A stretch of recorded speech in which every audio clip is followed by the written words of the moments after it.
that there's something drastically wrong in our society. We're a very long way from the principles put forward on the founding of this great nation. Our inalienable rights given by God and recorded for posterity way back in 1776, meaning life, liberty, and the pursuit of happiness, are under attack like never before in our lifetime. The pursuit of happiness phrase replaced the phrase protect property rights when Thomas Jefferson feared that the South would enshrine slavery forever. Liberty is the state of being free within a society from oppressive restrictions imposed by authority on our way of life, behavior, or political views. So what has happened? Why does nothing seem to work the way it used to after the unbridled prosperity we all enjoyed after World War II? It is our belief, Leonard and I, that we have become a man-centered instead of a God-centered society. We no longer fear God, and we have unknowingly been under the influence of an established religion that has as its objective the destruction of every institution in our society. The family, schools, churches, and the government have all come under the attack by evil forces in slow, incremental steps. It is clear that when we destroy the family, babies, and morality, a society will collapse. Ladies and gentlemen, our society is collapsing. So what is this evil force? What is this new religion that has total destruction as its goal? Very simply, it's communism. A godless religion and ideology that has caused death and destruction all over the world. You must believe the mantra of the globalist Klaus Schwab when he says you'll own nothing and be happy. They mean it. They're serious.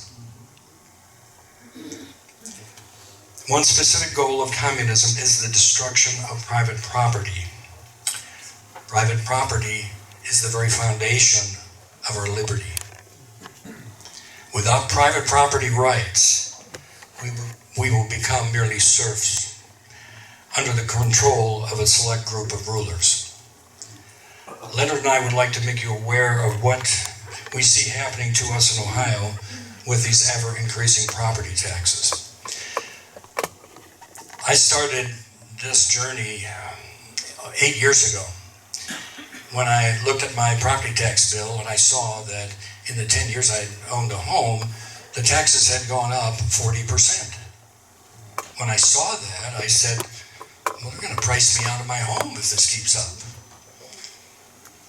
So that's when I came up with the statement that I've said over and over again. Probably people are tired of me saying it, but it is true that if we stay on the path of ever-increasing property taxes, we're going to force seniors and those living on fixed incomes out of their home. And we're here to tell you it's going to happen in 2024. Now, why is it going to happen? I'll try not to get, into the weeds too much, but it is important that you. I spoke to Auditor Galloway, some time ago, back in 2023, and he gave me a heads up. He says, "I know, Brian, you like to look at these things," and he gave me a list of the counties in the state that had already gone through their reappraisals, and they were anywhere from 20 to 40-some%. And he says it looks like Lake County will be at 35% for a revaluation in 2024 with a collection in 2025. Now, he said he knows that I'm going to try to make the numbers talk, and I'll spend the time in the research. And he said, well, why don't you use 30% in your evaluation? So that's what I have been doing.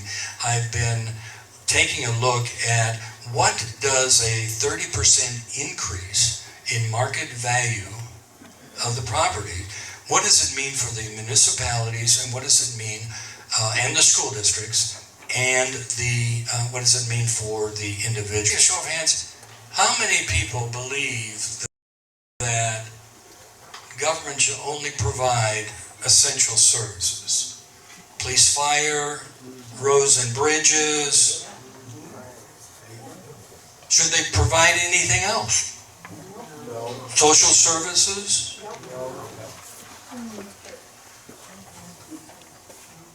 You just said it. What has happened, our churches have gotten away, and they do a very good job with the salvation ministries, but they won't reach out to do anything else. Also in that package there is a housing affordability threshold. It's not something that I made up. It's something that I found online about 8 years ago, and I was trying to educate the people that before you vote on a tax levy, you should calculate, can you afford that tax levy? It's a very simple calculation. You have three factors: your property taxes, your home mortgage, if you still have one, plus your utilities. If the sum of those three numbers equal 30% of your annual income, you're deemed to be at your housing affordability threshold. That house is no longer affordable for you. That doesn't mean that you have to move. It just means that you must be more cognizant that you're not going to have money for your needs and wants. And what I have been seeing, you may be at a 25, well, that was the other, back in the late 1800s, men used to say that we should not pay any more than 1 week's wages for our monthly living expenses. That was basically 25%. And the point that I was trying to drive home was that if you're at 25% right now, and a taxing authority, be it your township, your city, your school, says, well, this is only going to cost you $100 a year. Well, really it's going to cost you $400 in annual income, because if you're at the 25% and you don't earn $400 a year more, you can't really pay that $100 because you're going to move closer to the 30% threshold. Now, what has happened is we vote on emotion. Let's do it for the kids. I don't know if anybody's read the Ohio Revised Code. Is there anywhere in the Ohio Revised Code that says that I must pay for the education of someone else's child? It's not there. The Ohio Constitution does say that the state should provide good education. It doesn't say how. So right now, I've done some research on the proficiency scores in the state of Ohio. They're abysmal. And Lake County. 60% in the state of Ohio, 60% of the children cannot read at third grade level. In Lake County, we've got math scores that are, well, if you're looking at Painesville-Harvey, they're under 20%. Kirtland has some good numbers. They're the only school district that has acceptable numbers. Everything else is under 70%. And when I went to school, thank you, Leonard. I'm not going to take too much time because I want Brian to get into the nuts and bolts of what's going on so you can see the reality of what we're facing. But what's really interesting to me, and I told Brian this, I wrap this up very easily. We're in an ungodly society. We have an uneducated society thanks to the public education system. How do I know this? Because I was a product of it. And number 3, we have an impotent church. The church has no clue as to why it exists on earth. They've lost it. Yeah, can you hear me now? Okay, sorry about that. What has happened to us, all of us have been trained, I would say primarily a lot of us have been trained in the education system that exists today. And we think, well, it started yesterday. this has started way back in the 1600s. I can even tell you about the Enlightenment period and how the education got hijacked. And education from the state, which is totally ungodly, is nothing more but a chamber for inculcating or indoctrinating children. And we don't want to admit it. And with that, what has happened is that abnormal has become normal. And so when I tell people, the state's not responsible for educating my children, I'm responsible for educating my child. Education is nothing more but the transfer of knowledge. Now, how do I address that? I look at my child, I understand his strengths and weaknesses, and I help him develop those. All right, that's my responsibility. The state has nowhere in that process. But the problem is now we become so state dependent. As soon as I mention we got to abolish the property tax, well, what are we going to do with the kids? Well, I can tell you right now, we're sending these kids right to the gates of hell. And I can tell you this, what's going to happen, the further and further we go away from God's word, as my grandmother would say, you're going to get a serious whooping. And what's happening with us, I can go and talk to the average Christian. I start mentioning biblical principles, and they go directly in the other direction. I don't fault them because they don't know. If you're not being taught in the church, you don't know. All right. We've come to a point where I say that we're so heavenly minded, we're no earthly good, and that's where we are right now. So when I told Brian when I started this, everybody was saying, Leonard, what do you want to do? I said, I want to abolish the property tax. Oh, they started freaking out. You can't do that. What about the children? I said, somehow I believe that as Americans, when we get pushed into a corner, we figure things out. But as long as you keep promoting it, and we say, oh, we got to get conservatives on the school board. We got to do it. Okay, look, we've been saying that for I don't know how long. And guess what? I think it's delusional to think you're going to walk in. I call it a fool's errand to think you're going to walk in and change that system. Ain't going to happen. And the reason why I say that, the further and further away you go from what God has intended, there's going to be consequences. Now, when we pass on, those children are going to deal with the mess we created. And they're not going to have a clue to how to get out of it.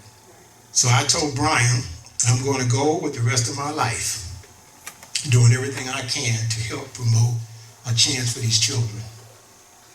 That's why we homeschool. And they said, Leonard, but you're paying taxes for your someone else's education, and I have to pay for my child's education. I said, this is where we got a problem. Everybody was talking about social training, social this. Your child's going to be deprived of this. Let me tell you something.